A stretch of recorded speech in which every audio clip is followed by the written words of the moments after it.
अस्सलाम वालेकुम। अकाउंटिंग के बारे में हम लोगों ने लास्ट टाइम डिस्कस किया था और मैंने आप लोगों को बताया था कि अकाउंटिंग करने के बेनिफिट्स क्या क्या हैं आपको। और आप लोग फ्यूचर के अंदर जो है इंशाल्लाह ताला जब आप लोग अकाउंटिंग और आईकॉम वगैरह कंप्लीट कर लेते हो और बीकॉम वगैरह, तो उसके बाद कौन कौन से प्रोफेशनल फील्ड्स में आप जा सकते हो, जिसमें सीपीए, सीमा और एसीसीए, सीएमए और इसके अलावा जो है बहुत सारी फील्ड्स हैं अकाउंटिंग से रिलेटेड हैं, प्रोफेशनल है।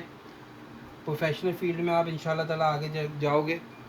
और उससे रिलेटेड अगर किसी को कोई भी इंफॉर्मेशन मुझसे चाहिए हो, जिन्होंने बीकॉम किया हुआ है, इंटर किया हुआ है और मुझसे गाइडेंस चाह रहे हैं, कोई किसी किस्म की भी इंफॉर्मेशन चाह रहे हैं, तो वो मुझे मैसेज करें, कमेंट्स करें, मैं इंशाल्लाह ताला उनको बताऊँगा। अच्छा, लास्ट टाइम मैंने आप लोगों को बताया था कि आज हमारा लेक्चर 2 है, ठीक है। लास्ट टाइम मैंने आप लोगों को बताया था कि अकाउंटिंग बेस करती है 5 मेन पार्ट्स के ऊपर, ठीक है, जिसके अंदर जो है वो एसेट है, लायबिलिटीज़ है, रेवेन्यू है, इसको आप इनकम भी कह सकते हो, ठीक है, इसका एक्सपेंस है और आपका कैपिटल या ओनर इक्विटी।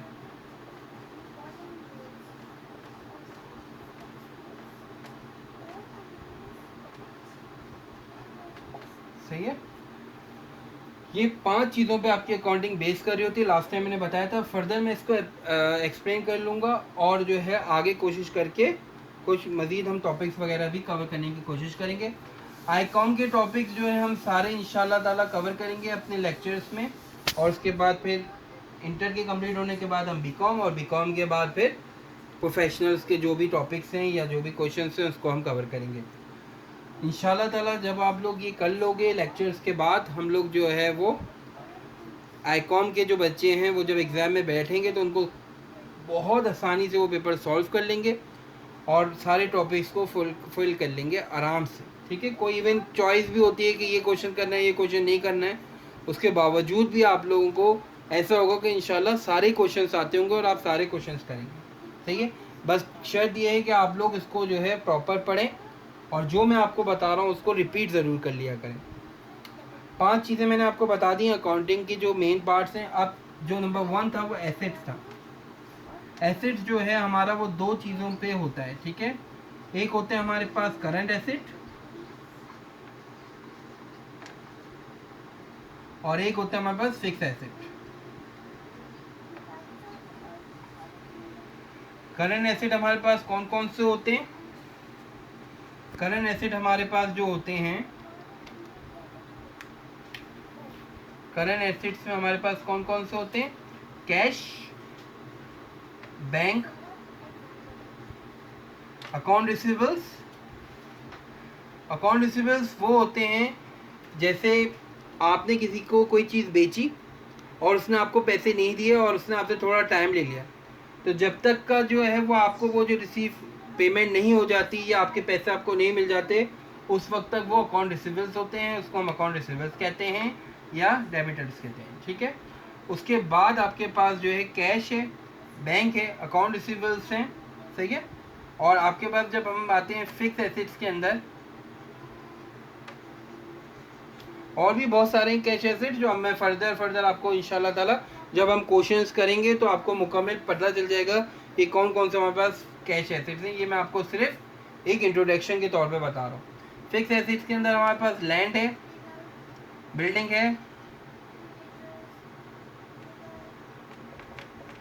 है, मशीनरी है, ठीक है, और भी हैं बहुत सारे, लैंड, बिल्डिंग, मशीनरी, फर्नीचर, ये सारे हमारे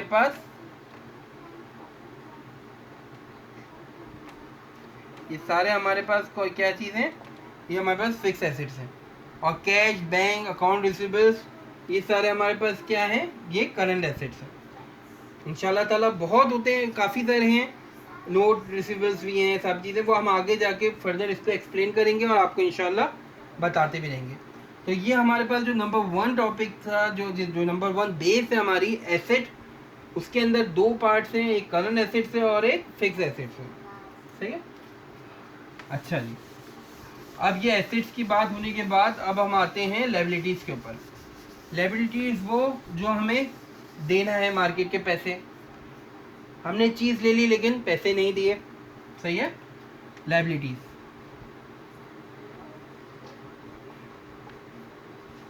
उसको हम क्या कहते हैं? Account payable. बैंक ने हमें फैसिलिटी दे दी, उसको क्या कहेंगे? Bank overdraft. बैंक ने कहा यार आप हमसे ज़्यादा पैसे ले लेना अगर आपको ज़रूरत हो, बैंक ओवरड्राफ्ट। ठीक है।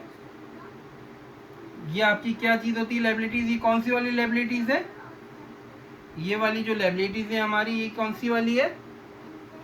ये लायबिलिटीज़ है हमारी करंट लायबिलिटीज़। ठीक है। उसके बाद आती है लॉन्ग टर्म लायबिलिटीज़ या लॉन्ग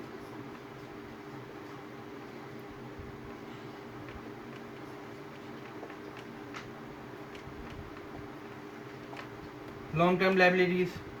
उसमें क्या हो गया? लॉन्ग टर्म लोन, ज़्यादा अरसे के लिए आप लेते हो किसी से भी। और क्या हो सकता है? मॉर्गेजेस, जो घर वगैरह के लिए लेते हैं आप,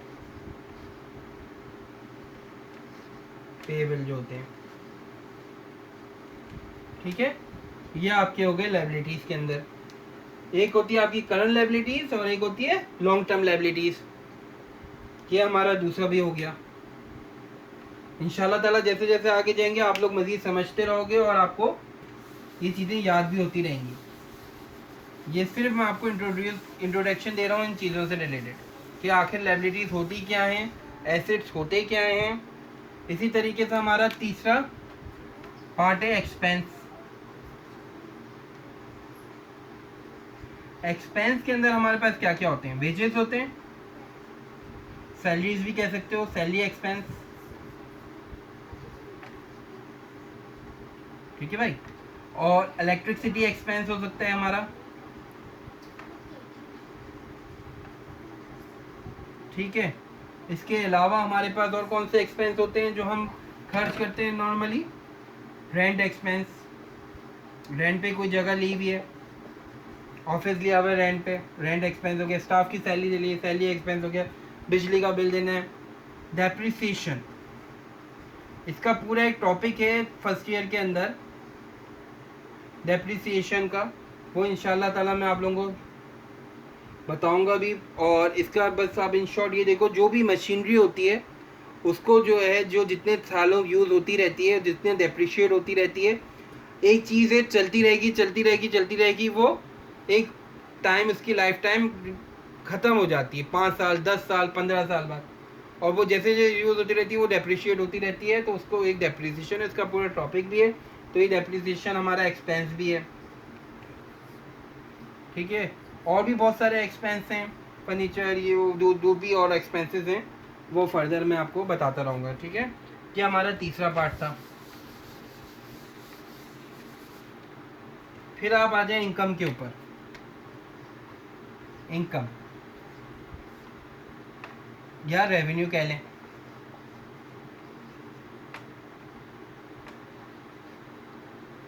अच्छा, इसमें कौन सी होगी आपकी? सेल्स रेवेन्यू,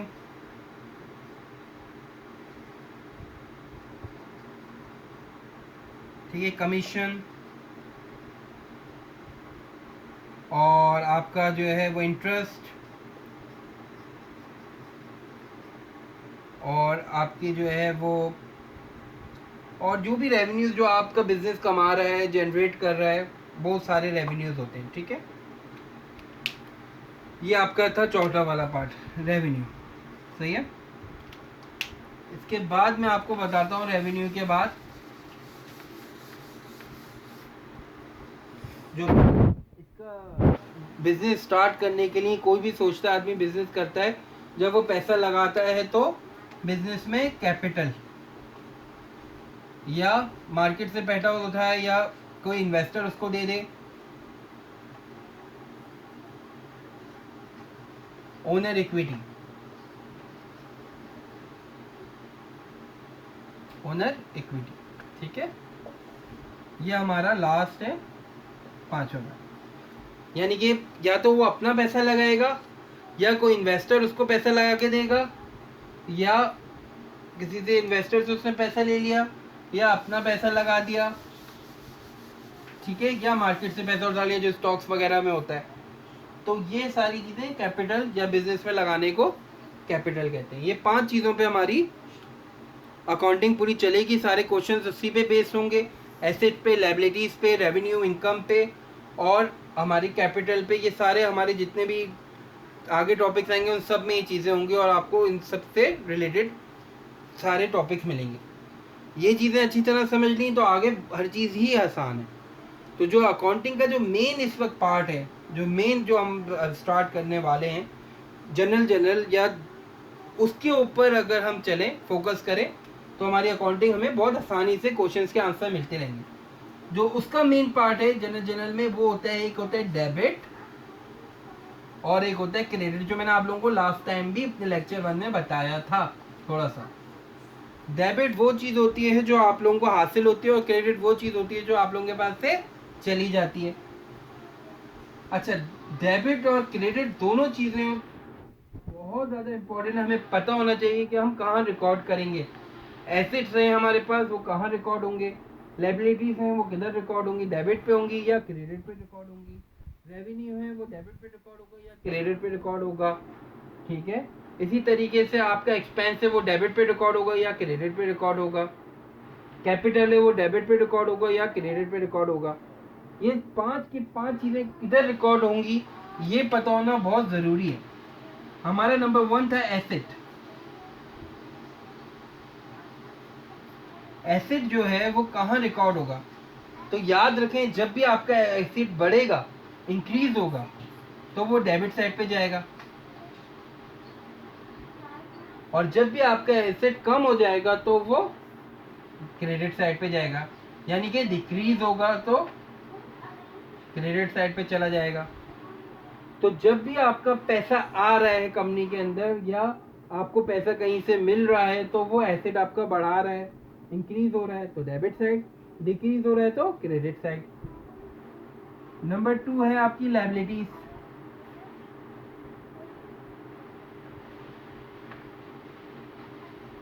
जब भी आपकी लायबिलिटीज कम होंगी तो वो डेबिट हो जाएंगी, यानी कि डिक्रीज होंगी तो, जब भी आपकी लायबिलिटीज कम होंगी, डिक्रीज होंगी तो वो डेबिट हो जाएंगी, और जब बढ़ेंगी तो वो क्रेडिट हो जाएंगी, यानी कि इंक्रीज होंगी तो, जब भी आपकी लायबिलिटीज इंक्रीज होंगी तो क्रेडिट और डिक्रीज होंगी तो डेबिट। जैसे कि एसेट था, इसका बिल्कुल उलट है। एसेट इंक्रीज हो रहा था तो डेबिट साइड पे जा रहा था और एसेट डिक्रीज हो रहा था तो क्रेडिट साइड पे, और लायबिलिटीज डिक्रीज होगी तो डेबिट साइड पे और लायबिलिटीज इंक्रीज होगी तो क्रेडिट साइड पे। उसके बाद हमारे पास आता है एक्सपेंस।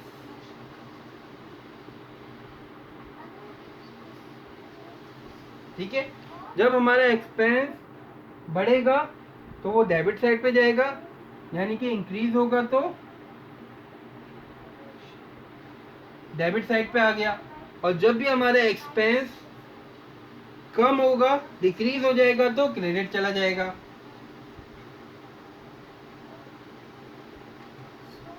अच्छा, ये क्यों होता है, ऐसा क्यों? आप भी सोचोगे यार एक्सपेंस बढ़ रहा है तो वो डेबिट साइड पे जा रहा है, और इंक्रीज हो रहा है तो वो क्रेडिट, डिक्रीज कम हो रहा है तो वो क्रेडिट साइड पे जा रहा है। वो इसलिए होता है कि जब भी आपका जो पैसा एसेट जो है, आपका एक्सपेंस जो है जब बढ़ रहा होता है तो वो इंक्रीज हो रहा होता है, आपकी डेबिट साइड पे जाता है, और एक्सपेंस जब भी कम होता है तो डिक्रीज होता है तो क्रेडिट साइड पे चला जाता है।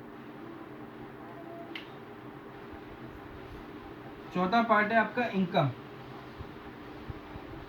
इंशाल्लाह ताला ये मैं जब आपको क्वेश्चन कराऊंगा तो आप लोगों को प्रॉपर समझ में आ जाएगा एग्जांपल्स के साथ कि ऐसा क्यों हो रहा है, क्यों हमारे इंक्रीज और डिक्रीज हो रहे हैं, ये सब ये क्या हो रहा है।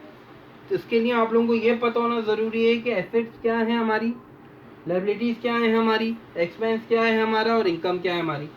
जब भी इनकम इंक्रीज होगी या इनकम जब भी बढ़ेगी तो क्रेडिट हो जाएगी,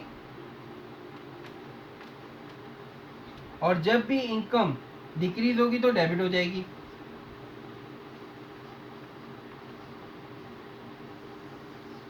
ठीक है, ये आप लोगों को याद रखना है कि ये क्या हो रहा है। ठीक है, जब भी इनकम डिक्रीज होगी तो डेबिट साइड पे, और जब भी इनकम इंक्रीज होगी तो क्रेडिट साइड पे।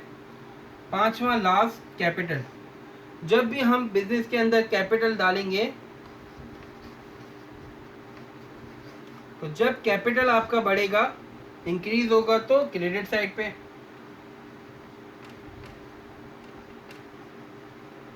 और डिक्रीज होगा तो डेबिट साइड। सही है, तो ये आपके 5 चीजें हैं जो आपको याद रखनी है। जब हमारा एसेट बढ़ रहा है तो हमारे पास जो है वो इंक्रीज हो रहा है, डेबिट साइड पे जा रहा है, और जब डिक्रीज हो रहा है तो क्रेडिट साइड पे जा रहा है। लायबिलिटीज कम हो रही हैं, डेबिट साइड पे जाएंगी, लायबिलिटीज बढ़ रही हैं, क्रेडिट साइड पे जाएंगी। इसी तरह से एक्सपेंस है इंक्रीज और डिक्रीज की तरफ, इनकम, यही कैपिटल। तो इन 5 चीज़ों को जो मैंने आपको पहले भी कहा था कि हम फर्दर इंशाल्लाह ताला एक्सप्लेन करेंगे, वो मैंने आपको आज फर्दर मज़ीद एक्सप्लेन किया है, बताया है। इसका एक फार्मूला है ये सीधा सा, उसको आप लोग याद करें। कैश में हमारे पास मतलब जो एसेट्स के अंदर क्या क्या चीज़ें, कैश है, बैंक है, और क्या क्या चीज़ें हैं, लायबिलिटीज़ में क्या है, एक्सपेंस में क्या है, इनकम में क्या है, कैपिटल में क्या है, वो हमें पता होना चाहिए। ठीक है, और जैसे जैसे हम लोग करते रहेंगे इंशाल्लाह ताला क्वेश्चंस, तो हमें इसमें आसानी से हम करते रहेंगे। सही है। अच्छा, लास्ट में आपको आज मज़ीद, क्योंकि मैंने आप लोगों को बताया था कि जनरल के बारे में भी इंशाल्लाह ताला पहला टॉपिक स्टार्ट करेंगे। ये हमारा फर्स्ट टॉपिक है आईकॉम का, इंटर का, फर्स्ट ईयर वालों के लिए। ठीक है, तो मैंने आप लोगों को कहा था कि मैं आप लोगों को जनरल के बारे में बताऊंगा। पूरा क्वेश्चंस तो हम इंशाल्लाह ताला बाद में करेंगे, लेकिन फ़िलहाल मैं आपको जनरल के थोड़ा सा फॉर्मेट बताऊंगा कि जनरल बनता कैसे है और उसमें क्या क्या आता है। और मैंने आप लोगों को डेबिट क्रेडिट के बारे में इतनी डिटेल में जो बताया है, वो क्यों बताया है, क्योंकि वो किस तरह से हम इसमें प्लेस करेंगे। जनरल करने के लिए तो एग्जामिनर भी आपके मार्क्स देने से पहले आपका फॉर्मेट दिखता है कि आप लोगों ने कैसा फॉर्मेट बनाया है। ठीक है, तो फॉर्मेट के लिए ज़रूरी है कि आप पहले ड्रॉ करो प्रॉपर। सबसे पहले आपको डेट डालनी होगी, डेट, जो भी आपकी डेट होगी। ठीक है, उसके बाद आपके पार्टिकुलर होंगे, या आप डिस्क्रिप्शन लिख सकते हो। ठीक है, फिर आपके आएंगे पोस्ट रेफरेंस, जो इंशाल्लाह ताला मैं आपको बताऊंगा। फिर आपका आएगा डेबिट, इसको आप डीआर भी कह सकते, आप पूरा लिख लो फिलहाल, क्योंकि अभी आप याद करने के लिए आसानी हो जाए। और फिर आएगा आपका क्रेडिट। ये आपका इस तरह से फॉर्मेट होता है। डेट डालते हैं, रीज़न लिखते हैं कि क्या रीज़न है, क्या क्यों एंट्री बन रही है, कॉन्ट्रैक्ट इसकी क्या एंट्री बन रही है। पोस्ट रेफरेंस लिखते हैं, आप कोई भी नंबर होगा जो उसमें दिया जाता है, क्या चीज़ डेबिट हो रही है और क्या चीज़ क्रेडिट हो रही है। आया क्या डेबिट मतलब हमारे पास आ रही है, और क्या चीज़ हमारे पास से जा रही है। तो ये एक आपके एंट्रीज लेने के लिए, बनाने के लिए आपका एक फॉर्मेट होगा। और उसके बाद इंशाल्लाह ताला मैं जब आपको क्वेश्चन करूँगा तो उसको मज़ीद करेंगे। उसमें क्या होगा, मज़ीद क्या होगा, कंपनी का नाम। ठीक है, जब आप इसको स्टार्ट करोगे तो इस तरीके से, थोड़ा सा मैं आपको और बताऊँ इसके अंदर, जब आप स्टार्ट करोगे तो आप सबसे पहले जनरल लिखोगे, कंपनी का नाम लिखोगे, सही है, और आगे डेट लिखोगे। ये 3 चीज़ें लिखोगे, एक लाइन बना दोगे ना, और एक अच्छा प्रॉपर फॉर्मेट बना देना। ठीक है, तो इंशाल्लाह ताला जब हम क्वेश्चंस करेंगे मैं आपको प्रॉपर फॉर्मेट बताता रहूँगा, आप लोगों को याद इंशाल्लाह ताला करा दूँगा। उसमें एक मार्क्स, एक्चुअल मार्क्स इसके होते हैं। जैसे अगर एग्ज़ाम में आपका ये क्वेश्चन सपोज 15 मार्क्स का है, तो एग्जामिनर आपको इसके 5 मार्क्स देता है प्रेजेंटेशन के। आपके क्वेश्चन का आंसर चाहे जैसा भी हो, प्रेजेंटेशन के आपको डेफिनेटली मार्क्स मिलते हैं। और अच्छा लगना चाहिए, आपका आंसर आपने जो दिया है वो प्रॉपर दिया है, उसमें एक्सप्लेन करना होता है, नरेशन लिखनी होती है। वो मैं इंशाल्लाह जब आपको ये जनरल कराऊंगा कल इंशाल्लाह ताला नेक्स्ट लेक्चर नंबर 3 में जनरल से स्टार्ट लेंगे हम लोग। आज एसेट वगैरह हमने कर लिया, आप लोग रिवाइज कर लो अच्छी तरीके से, इसको देख लो। उसके बाद कल से इंशाल्लाह ताला हम आईकॉम के टॉपिक्स को कवर करना शुरू करेंगे और पहला टॉपिक हमारा जनरल है और उसको मैं डिटेल में करूँगा। तो इंशाल्लाह जिन लोगों को बात समझ में नहीं भी आई है वो भी इंशाल्लाह ताला मज़ीद समझ में आ जाएगी। एसेट्स का इंक्रीज़ क्यों हो रहा है, एसेट डिक्रीज़ क्यों हो रहा है, या लायबिलिटीज़ इंक्रीज़ या डिक्रीज़ क्यों हो रही है, तो कोई टेंशन लेने की बात नहीं है। जब हम क्वेश्चन करना शुरू करेंगे तो हर चीज़ मज़ीद क्लियर और मज़ीद आसानी से समझ में आ जाएगी। आप लोगों को अगर कोई चीज़ मुझसे पूछनी हो इससे रिलेटेड, कोई बात आपको उनको समझना चाहें, पूछना चाहें, प्लीज़ कमेंट्स करें और उसमें फिर मैं इंशाल्लाह फ़ौरन ही आप लोगों को जवाब दूंगा। वीडियो को ज़्यादा से ज़्यादा लाइक करें और सब्सक्राइब करें चैनल को मेरे, ताकि ज़्यादा से ज़्यादा लोगों को फ़ायदा हो सके। और इंशाल्लाह ताला कल फिर मिलते हैं। जब तक के लिए अल्लाह हाफ़िज़, अपना ख्याल रखें।